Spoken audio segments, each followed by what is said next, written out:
Hi, this is Alessio, Rastani, leading trader. Hope you're well, and welcome to this new update on Bitcoin. In this video, we're going to take a look at what the recent movement in Bitcoin, the recent surge we've seen in prices, what do they mean? And in fact, how does this translate into our Elliott wave picture? Because Elliott wave theory is a very powerful predictive tool, and we're going to take a look at what this means with the recent movement in Bitcoin, how that fits in with our Elliott wave picture. Okay, so what do we see here on the charts? Now, in my previous video, what I said was, okay, so we've had this nice little bounce, this little movement here, all right? And by the way, I should mention that so far, all of this movement, the majority of this bounce higher in Bitcoin prices has been driven by smart money activity, institutional smart money buying.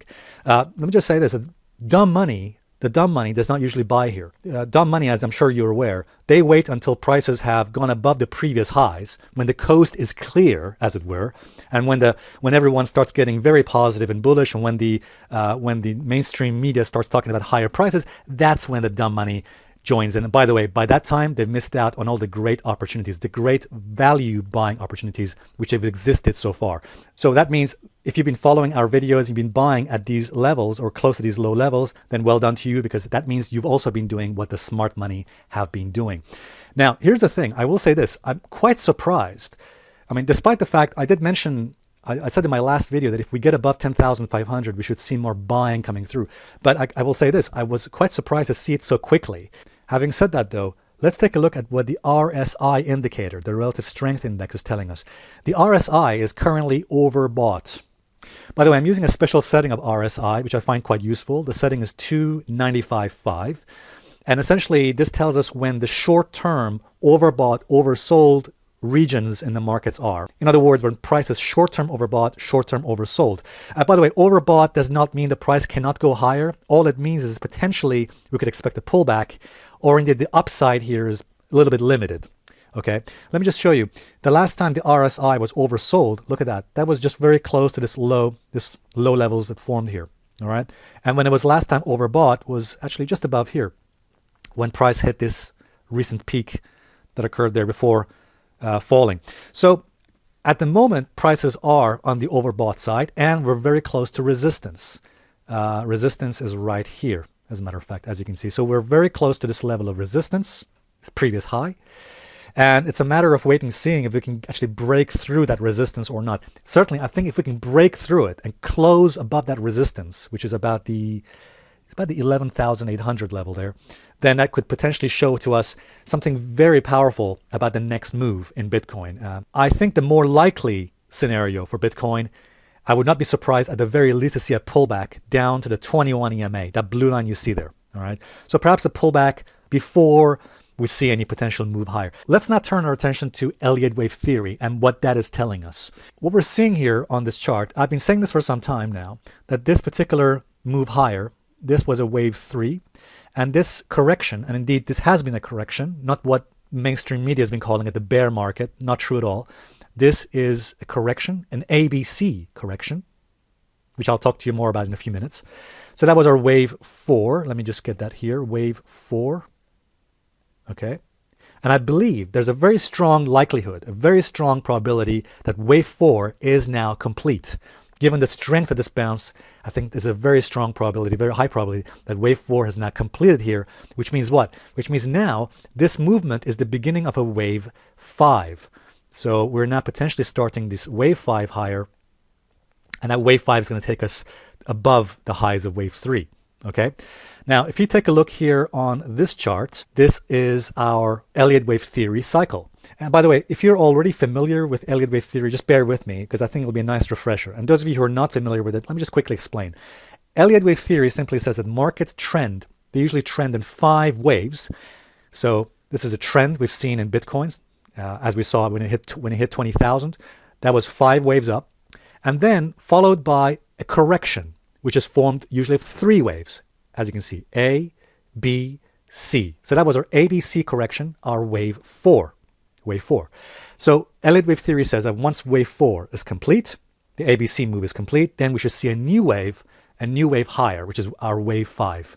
Notice that these are labeled, these larger waves, the mega waves, if you want to call it, or the major waves, these are labeled in green. Wave 3, wave 4, and that's our larger wave 5. Notice that each large wave, each of these waves, the wave 3 and the wave 5, are also composed of their own 5 waves, as you can see, 1, 2, 3, 4, 5, and also on the wave 5, 1, 2, 3, 4, 5.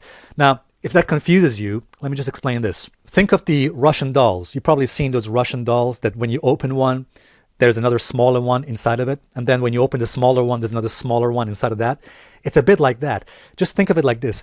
Each of those waves, in other words, the wave 1, the waves 1, 3, and 5 are each composed of 5 smaller waves, okay? And of course, waves 2 and 4 are composed of 3 minor waves. But what you do need to appreciate is this, that if wave 4 is now complete, if that correction is now indeed complete, which I think it is, that means we should now be ready for a 5-wave move up higher.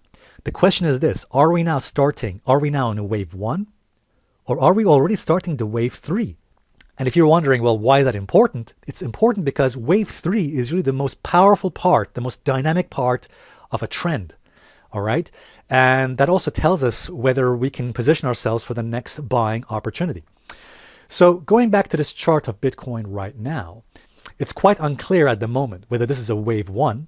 This is the beginning of a wave 1. In other words, a minor wave 1 and a much larger wave 5. If you just want to call this the much larger wave 5, 4, and the 3, that means we should now be expecting these minor, smaller waves, the 1, 2, 3, 4, 5, towards that in the direction of that wave 5 move. Okay, that means something along the lines of, let me just get my arrow.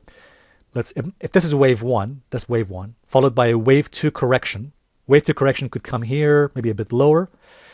Either way, then we should start a wave 3, then a wave 4, and then a wave 5 higher. Okay, so 5 wave moves in the direction of our larger wave 5. Dumb money right now are too scared. You know why dumb money is so scared? Because they're reading all the articles online. For example, Bank of England governor just said that Bitcoin is a failed currency.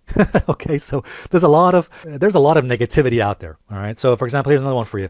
Bitcoin crash. Retail investors to bear the brunt if cryptocurrencies suddenly collapse. Again, that's 2 negative articles. There's a lot of negative articles. So far, the only positive article I've seen so far has been this one from CNBC. Bitcoin broke through 11,000. But remember, the confidence of dumb money. Again, most people out there, their confidence has been shattered. They're probably now calling for lower and lower prices. That's what happens whenever there's a huge drop in prices, like a 70% drop.